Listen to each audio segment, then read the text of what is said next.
Still looking at me.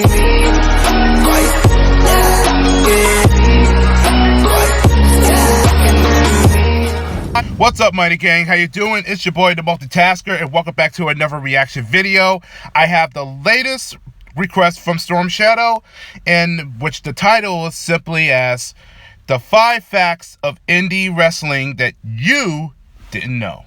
Even I don't even know. And this is from Watch Mojo TV.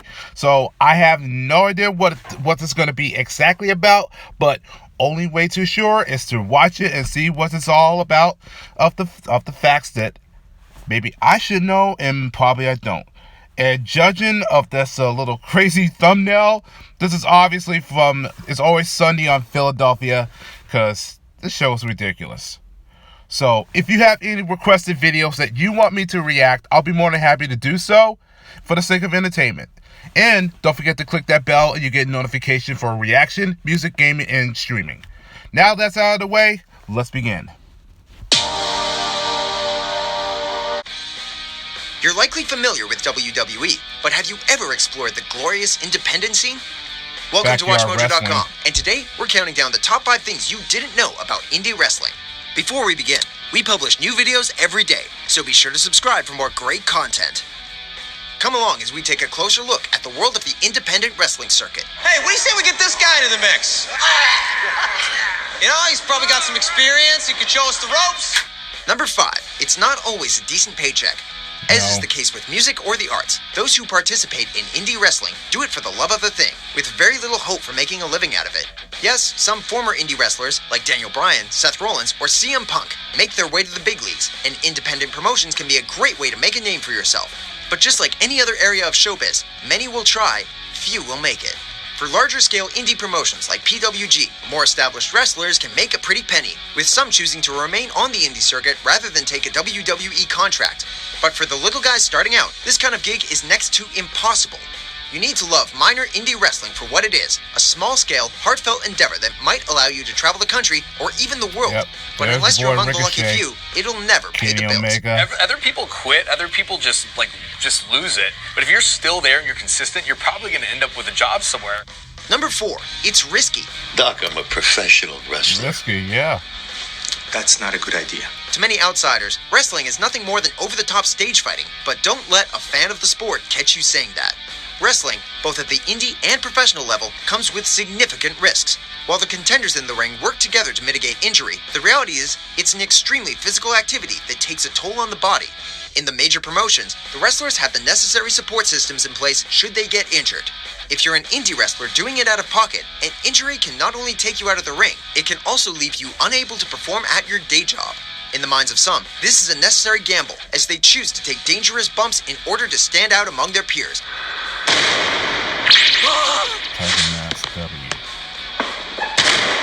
In fact, the moves and spots taken in this scene are often way more hazardous than those you see on TV every week. Knowing the risks involved, you really have to appreciate their dedication to the craft. Number 3, it's much more diverse than WWE. The offerings of professional wrestling organizations aren't for everyone, but just because you never connected with WWE or even WCW back in the day, doesn't mean you'll automatically feel the same way about an independent wrestling promotion. Indie wrestling is a fundamentally different beast.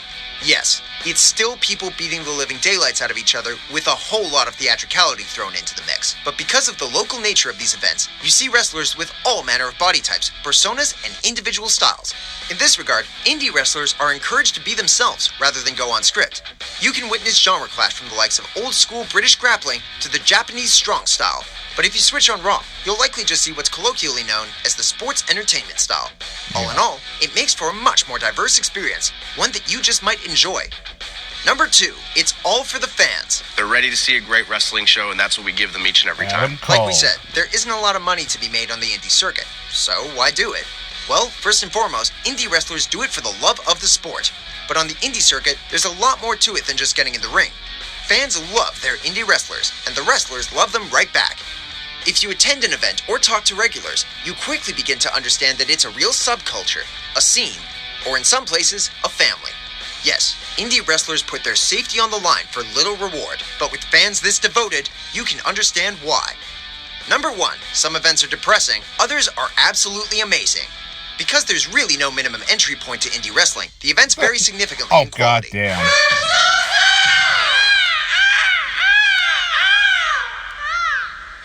That's both a blessing and a curse.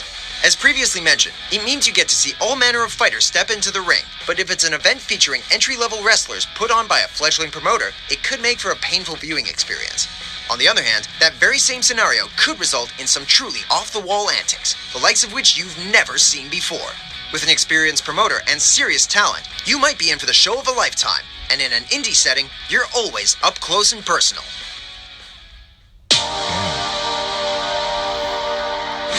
This video is brought.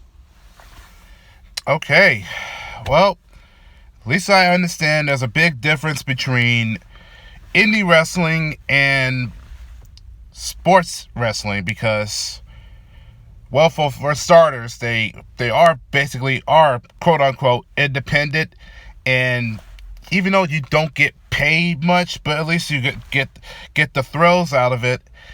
But of course, there are some risks that it's gonna hurt you like hell. And that's one of the reasons why I think even though that indie wrestling sounds like something I would do, but at the same time, I want to think about my life. Because I don't want to be crippled or be in a wheelchair for the rest of my life. No thank you. And there were some wrestlers that I do recognize their faces, from Ricochet to AJ Styles, Daniel Bryan. They started off from independent wrestling to Ring of Honor and New Japan Pro Wrestling, and then to go to WWE, because there's a lot more. Because for WWE and AEW, they always go to the scripts, but not for the independent wrestling. They just simply just stick to it and go with the promo. That's just how it is.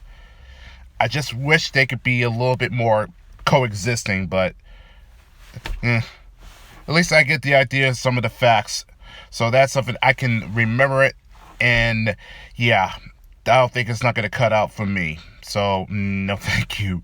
I mean, look, I may be a big guy, and yes, I used to wrestle back in high school, but I don't think I have what it takes, because that's basically me just signing my waiver to my death. But I wish I could go back forward, but it's a little too late. Anyways, that's it for the video. So thank you, Shadow.